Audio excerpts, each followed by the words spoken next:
Well, here we are. We're in St Brice Kirk. I'm Ken Frood, still the minister at St Brice Kirk. I'm delighted to share this with Justin, and Justin's minister of Abbots Hall Church, both in Kirkcaldy. So we are neighbours, friends and colleagues, and therefore we're kind of easy about talking to each other about things that matter and things that we might disagree about and things that challenge us. So welcome to Challenging Conversations. Yeah, and it's we share each other's buildings. We're not worried about where we have the conversation. We could have had this at Abbots Hall today, but the organ's been tuned. And for anyone who has ever sat through an organ tuning, it is like torture.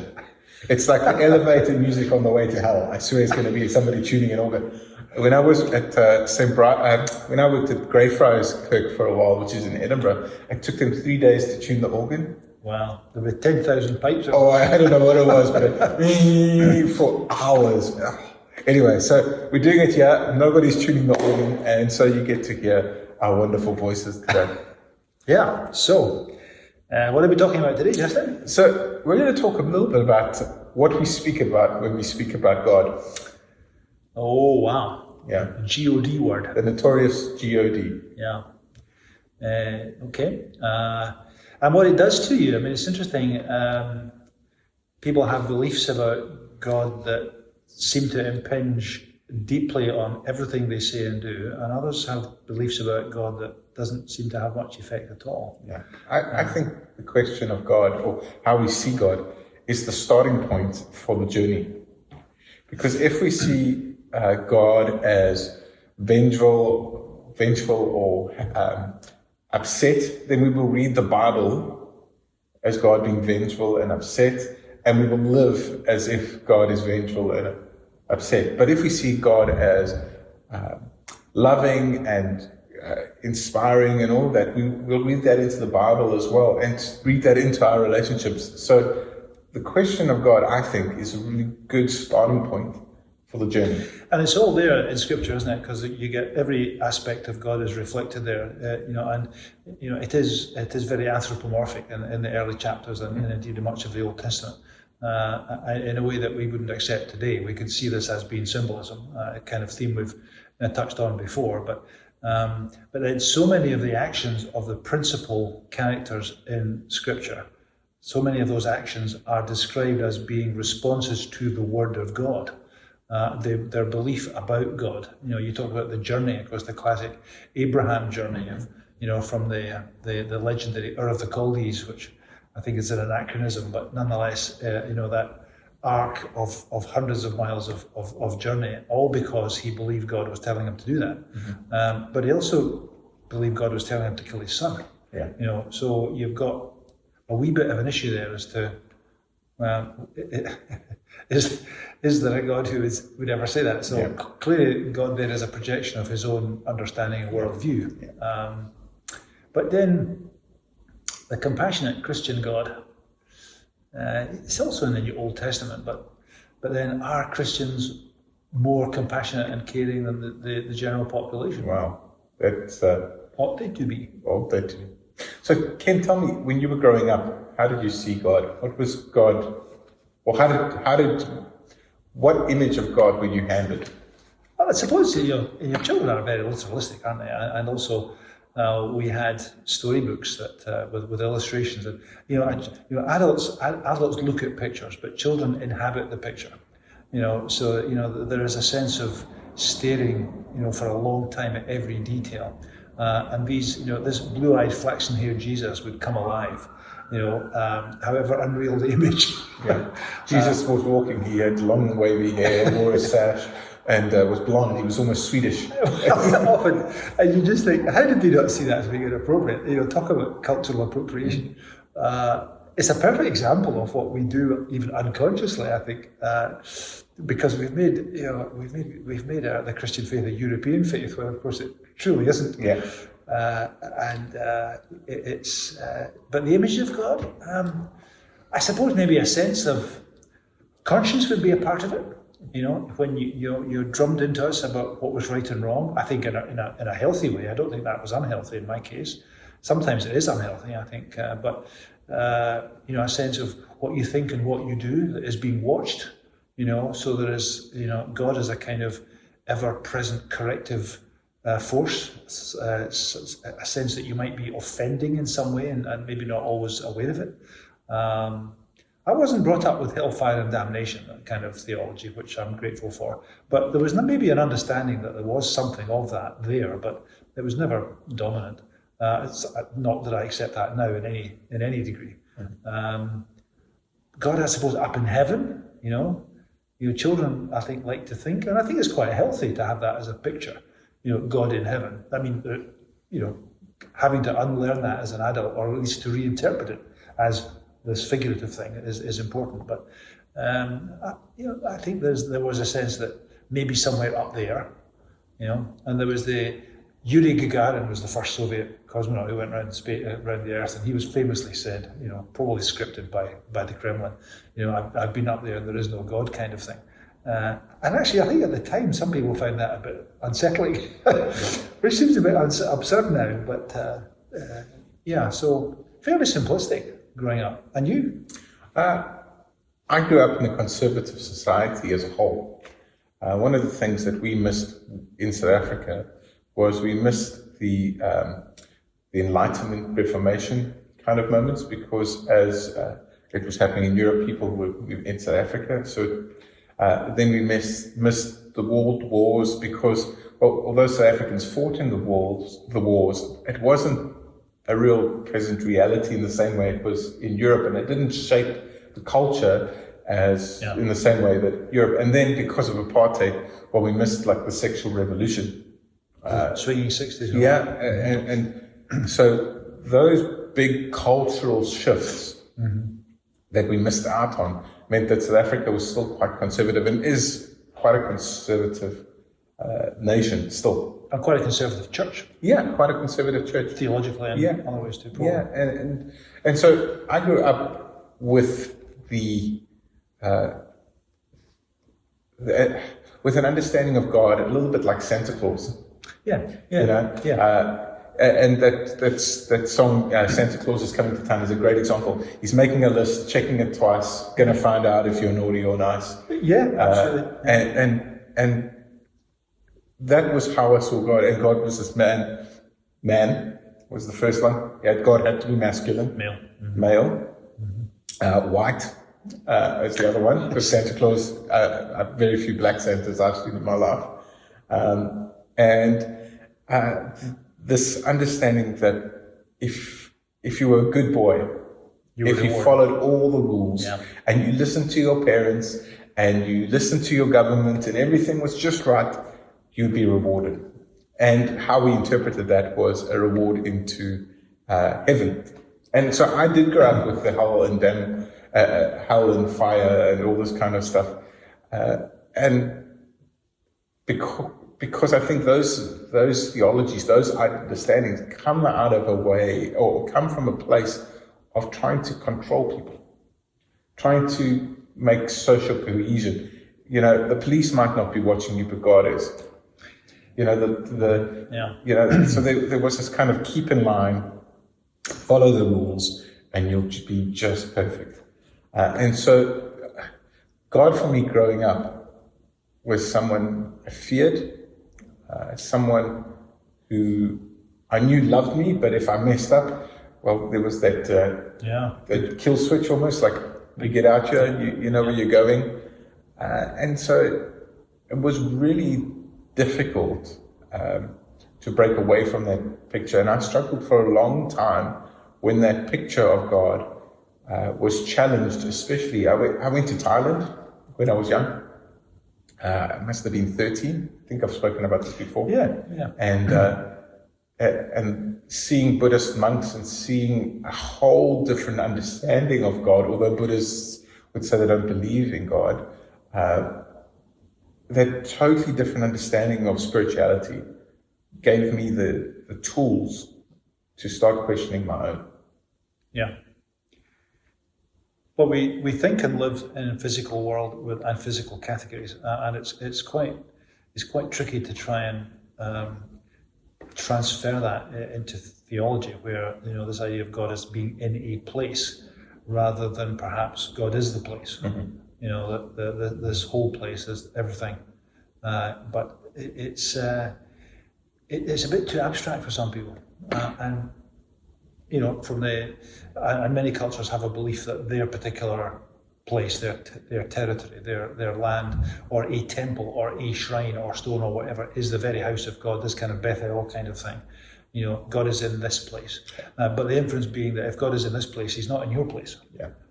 Because this is our place and this is where God is, and that can be very exclusive, can't it? And divisive, rather than a thought. Well, yes, God is in my place. God is in this place. God is in your place. In fact, God is in you as much as He is in me. And you may call Him by a different name. I don't object to the word Allah, because Allah is Arabic for God. Yeah. So do I pray to Allah? Well, if I was praying in Arabic, yes, I do pray to Allah. At least that's my kind of simple understanding of it. And of course, the idea that God has a name is a fairly there's a degree of hubris in that. That we have a name for this. All encompassing, totally mind-boggling life sense of life. To me, maybe it's a bit pantheistic, I don't know, but God is kind of is everything and is in everything. Again, we've mentioned that kind of phrase before. So, but it takes away from the exclusiveness and the sense that we are special. A lot of religion is about wanting to be special and also wanting to be protected. Yeah. So, your idea about conscience, we talked about God watching you and when punishing you. A bit like God as a prison governor, that's kind of keeping the prisoners in order. Whereas really, my view would be God is the one who opens the prison doors, and through whom we have freedom of mind and spirit and life. Mm-hmm. And as we encounter these different understandings of God, for me, speaking to different people, but it was also, there became points in my life where the picture of God did not fit. My old picture of God did not fit. And it changed and challenged me. One of the difficulties, I think, where I was challenged in particular, was around the idea of blessing and the idea that God blesses those He loves and gives them good things, and those in a material way. Yeah. And so, there's the Bible verse about would your Father give you stones to eat? Yeah. Jesus says that about God. God will not give His children stones to eat. And so I always thought that because I believed in God, I had everything I needed. God was looking after me, and it was great. But in South Africa, a large percentage of people in South Africa live in poverty. And the biggest religion in South Africa is Christianity.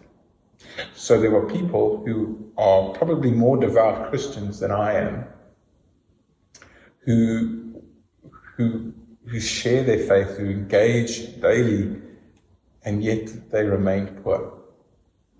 And when those two pictures of God being on my side and not their side, and it started to crack the picture. Right. And in some ways, what it did to me, and I don't know if your experience is the same, I had to throw away the whole thing. I had to say, actually, I want nothing to do with Christianity. I find Jesus inspiring, but actually this church and the whole God thing, I'm going to throw it away. And let's see what happens. That reminds me that you may recall it more accurately than I do, but there's a famous quote from Gandhi, isn't there, about something about "I love your Jesus, but I'm not so sure about Christians," or something like that. I would follow a Christian if I met one. I think you said that as well. Which I do remember as a student, I didn't have that kind of. You sound as though you had that in a fairly concentrated time scale, that there was a period in your life that you could identify in terms of weeks or months where things just open up. Years. But I would probably identify with that, but it would be over a much more extended period, I guess. So it was fairly gradual. But so it doesn't always fit. And I do remember as a student training for the ministry, thinking, how much of a difference is there between this group that I'm looking at? Suppose I was taking a service, as students do. You get a bit of extra cash, you get good experience, and it's a win-win. So as over the summertime, you're helping out colleagues, ministers that are going on holiday, and you do pulpit supply. So it always enriches your life's experience doing that. Sometimes I would look on a congregation thinking to myself, from a fairly conservative background, always a questioning conservative, but I was a lot more conservative in my theology then than I subsequently became, and am now. But even then I would think, are these people living different lives? Do they have different values? Are they more compassionate? Is there greater fellowship? Well, I love the thought that, that there's been times in this congregation and in many others where you feel quite proud of the people that you're minister to. And they're helping you sometimes by the level of caring, by their insight, by their giving. You just think there's some wonderful people in this church. And I'm sure, we all have that sense of gratitude sometimes. But the flip side of that is there are some times where you think, well, is there a great deal of difference? Because there are tensions, and sometimes there's priorities that you might think, why are folks so concerned about something when it really, in terms of faith and the well-being of the wider church, it's not that important. So it would be interesting to know what the difference might be. And for those that believe, for example, in this kind of mechanistic image of prayer, where you say a prayer and you do the right thing and you get that answer. Answered prayer is a big thing, and that's often seen as proof of the existence of God.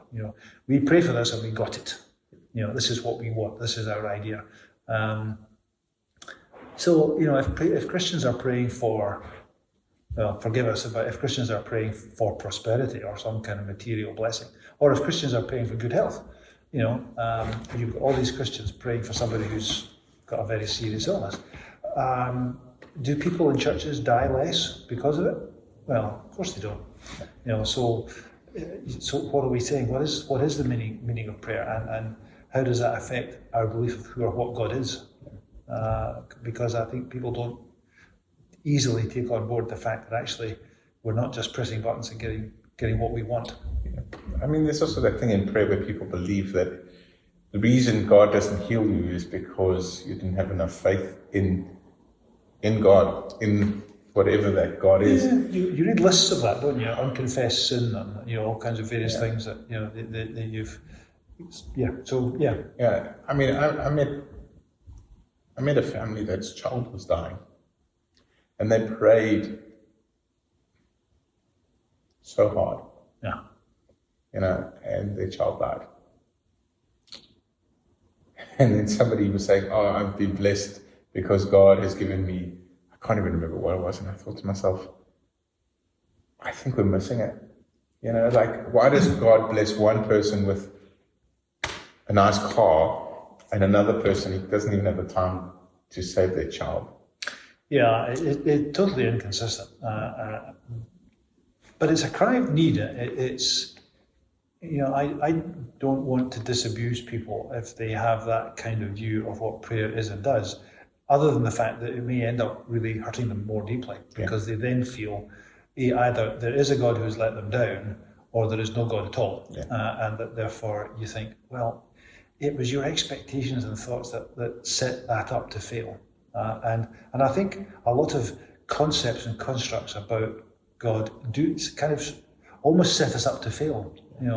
And that's not to say that we just kind of, backtrack from every positive assertion about who or what God is. Of course we don't, but it makes it a tougher job to describe it and to have that sense of living with it. But again, I'm delighted to be able to have witnessed people whose lives have been hugely strengthened, hearts healed. All kinds of things can happen through faith and through the fellowship that results in faith. I think faith should make us sticky people rather than smooth and hard. I think faith should be something that we're more like marshmallows than marbles. so that we kind of compress against each other and we shape towards one another and we sit comfortably together. A Christian fellowship at its best is a wonderful thing, and it is undoubtedly caused and enriched by an experience of something spiritual, something inward, more something inward than outward. I'm interested in the belief that changes inside rather than the belief that changes the external world. I totally agree. I think one of the big issues in my experience of Christianity, or a particular version of Christianity, is we've become so besotted with getting into heaven or believing. The word is orthodoxy. We want the right belief. Instead of saying, how has that belief transformed you? I could care less if you could say all the creeds in the world. The creeds are helpful, they're good tools, but I could care less if you can tick all of them. I want to know, how does it change you? Are you a better person? We can say, I believe in the virgin birth, for example. And you can tick that box. Yes, it's a so what question. But how does that make you a better person? How has that impacted the world in a way that has given life not only to you but those around you? Do you think there might be some people who become better people when they cease to believe in God? Oh, totally. When you have a destructive view of God, I think sometimes letting go of it. So what is a destructive view of God? In my own life, my destructive view of God was that I bullied people with my belief. Okay. I was so insecure, or I spent so much time trying to prove that my version of God was correct. And this can happen on the liberal or on the conservative side, whatever label you want to attach to it. Is we can become so besotted with proving that our version of God is the right version, that it actually hurts more people than it helps. It becomes about us and our need to be validated, that it actually destroys people in our wake. I remember, so I came back to Christianity, started studying, and I had a zeal. The zeal of the Lord was upon me. And well done, brother. Yeah, and one of the things I really wanted to challenge was the idea of Jesus knowing that he was going to die. That kind of thing. And I had a family member who had just started exploring faith, and instead of allowing them to be in their journey, I pushed my belief system onto them. And so much so that they ended up walking away from faith. And I think that is a destructive view of just not leaving people to discover things themselves. It's interesting that there are religions, and I think particularly in my younger years I would have found this really hard to take on. There are religions that are not interested in making disciples. That evangelism is not at all what they're interested in. And Judaism is part of that. The Jewish faith is not there to conquer the world. Everybody should become Jewish. There's not proselytizing going on around. And indeed, as I understand it, I understand that the Judaism was a licensed religion under the Roman Empire, so they had exemptions from all the imperial conformity. But there was a condition, and the condition was that they didn't try to make disciples. And they were happy with that. They just wanted to pass it on within themselves from one generation to another. That's a totally different mindset to the one which says, go and make disciples and go into all the world. Yeah. And that can be so misinterpreted. It becomes just exactly as you've said. It can be, this becomes then the authorization for something which can be quite imperial and authoritarian, controlling in a way that basically says, well, you're all wrong and we're all right.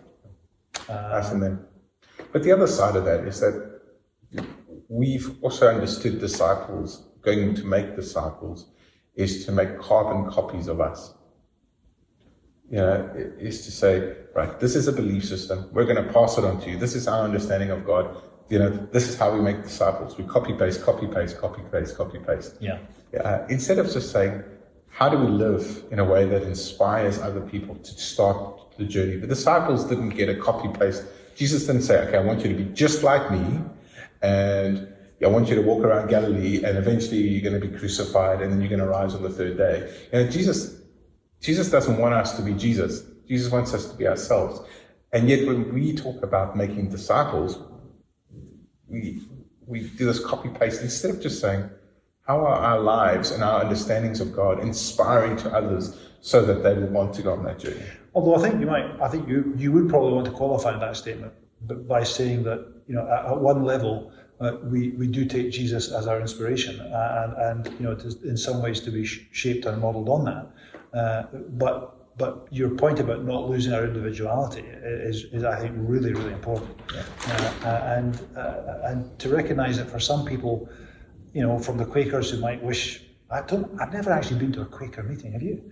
I haven't, but I know lots of Quakers. Yeah, I know a few. I'm fascinated about the kind of area of social justice. So what I hear of what they do, and that's always a dangerous thing to say, you're better to experience it or to get somebody to tell you firsthand. But to be able to sit contemplatively in silence much of the time is an intriguing discipline. And yet you at the other end, as we've kind of alluded to in past conversations, you've got the hyper ventilating, shouting, screaming, kind of Pentecostal charismatic, kind of service where everybody's up and it's very noisy and very extrovert, and the medieval cathedral, and there's so many, there's such a rich variety of religious experience which has been studied by generations of sociologists and anthropologists and religious writers, and it's nice to be able to sit back and say, I'm comfortable with that.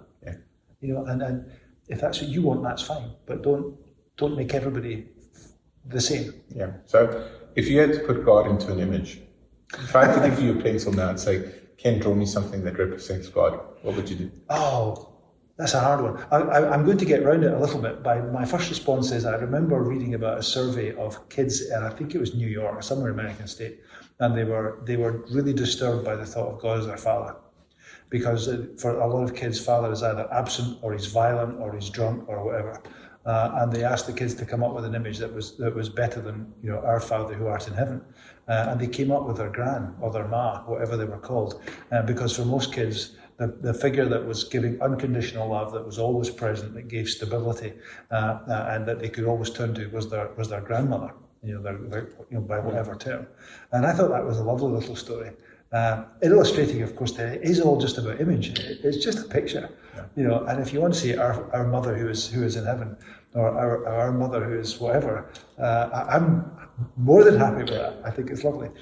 Would I have an image of God? Oh, golly. I don't know that I have, Justin. I think you've asked me. I've never thought of that pictorially, but I do like the thought of. The Bible's full of images as well. A shepherd is a great one, for when you understand the way that worked at the time. Although we don't live with shepherds in our lives, most of us. I don't have a better answer than that. But I think the. Do you have an answer to your own question? Yeah. Come on, you ask the question. I like icons. As in? Like religious icons or any icon. Because an icon, for me, leads you to a deeper understanding of God. So when I look at an icon in a Episcopal or a Catholic church, I don't see it as like, this is God. I see it as this is a way of it bringing me into the presence of God that maybe I wouldn't necessarily have understood before. So for me, I see God as a question mark. And a question mark in the sense of saying, I do not have the full picture. I am inquiring about it. It's a conversation. It's an experience. And also sometimes the nice thing about a question mark is you can be, instead of trying to answer it and trying to get your head around it, you can just live in the moment of, that is a beautiful question. And for me, as soon as I start to think I've got God boxed, then I've made an idol out of God. then it ceases to be an icon. As soon as I think I've pinned God down, it ceases to be an icon, it becomes an idol. And so for me, the question mark has been a very helpful way in just pushing myself on a journey. Mm-hmm. Mm-hmm. Yeah, and the question mark comes at the end of a question, so, and you can write, the idea is to keep framing the questions, isn't it? Yeah. So I certainly like that thought of exploring. Again, there's images of pilgrimage, of journey, of this constant. It's an openness and attitude. I'm struggling to answer your question about some kind of pictorial image of that would express that for me. Mm-hmm. But we're obviously on a similar attack, if not actually on the same page. But clearly. I'm not coming up with a decent answer to your question. and I think that's part of the thing. Maybe that's the answer. Yes. That's the answer. But that's the exercise. I think that when we speak language-wise, if I say piano, for example, I think of a certain piano. If I think of a lemon, there's a picture that pops into my head. But when I speak of God, what picture just pops into my head? What am I trying to frame by that picture? And for me, the picture of God, when I speak about God, that it's constantly evolving, it's constantly moving, it's constantly in conversation, not only with people of my own faith, but with people of other faiths. Yeah. I am not insecure in my faith that I can't ask somebody else how they see. I know, I can admire the beauty that a Muslim or a Hindu offers about the divine. They might have a side that, we might not necessarily agree on anything, but truth is truth. If it's true for them, it's true in its broader sense, then why can't it be part of my story as well? I'm not insecure enough not to hold it. But I like the scriptural phrase, by their fruits you shall know them, kind of feeling that it's what is the outworking of this belief in God is really a kind of question we started with too, isn't it? That what is it doing in the world for people? How is it manifesting itself in a way that hopefully will give more? And I certainly think we can look to many scriptures, not just Christian scriptures, for the focus on the fruits of the Spirit, as we call them, love, truth, joy, peace, all of those, so that there's that, and if that is in somebody's life, you have to think, well, let's not quibble too much about the imagery or the specific beliefs that lead to that. Yeah, and that's part of the beauty, I think, of Scripture, the Bible, and it's where we started. So we're going to go a bit of a full circle now. Is that you spoke about Abraham's picture of God and potentially that he thought that his son needed to be killed to satisfy God. Yeah. But if you look at the Bible, it's an evolution. It's people that have been writing about God and their pictures of God and how they understand God. And no wonder that the God in Exodus or the God in Genesis is totally different in some ways to the God that is found in Paul or in Corinthians or even in Jesus. Like there is a divide, and it's because human beings are constantly evolving their understanding. And so if you need permission, this is me giving people permission, but if you need permission to say, I was given this picture as a child and it doesn't fit, it's okay to move from it. It's okay to go into the journey of self-discovery and looking at it. But you and I probably do have a difficulty, because you and I probably would have a difficulty with somebody who looks at that picture and says, oh, but it does fit, and I haven't changed and I don't want to change. And there are people like that, and they have a sense of pride in that. They feel they're being loyal and solid in their faith. And I kind of want to say, but that's not required. In fact, I'm not sure how real that is. Yeah. And again, the question is always for me: is this an icon or is it an idol? Yeah. And so that's where, for me, idol in the negative sense. Idol in the negative sense, like that we've boxed God into this thing, and God cannot break out from that box. Because, and I'm always surprised that, one of my favorite things about Christmas is the start and it's just a simple line in Matthew where it says, like, the religious people knew that where Jesus was going to be born, but they weren't there. You know, they knew exactly what was going to happen. You know, Herod goes and asks them, where is this child going to be born? And they tell him exactly, but where are they? And often God appears to people who aren't religious, the ones that they've boxed God in and say, well, we know all the things. Well, they can miss the whole journey. Jesus can be born somewhere else. And there can be people who are closer probably to the Jesus lifestyle and the Jesus way of living and values than they realise. Yeah. They may not actually put it into words that way. So thank you, Ken. Well, thank you, Justin. It's been good. It's, as always, thank you. Yeah. Friends, if you have any questions about today's conversation, or you would like to ask a question, or you'd like to suggest a topic for the future, please just email us.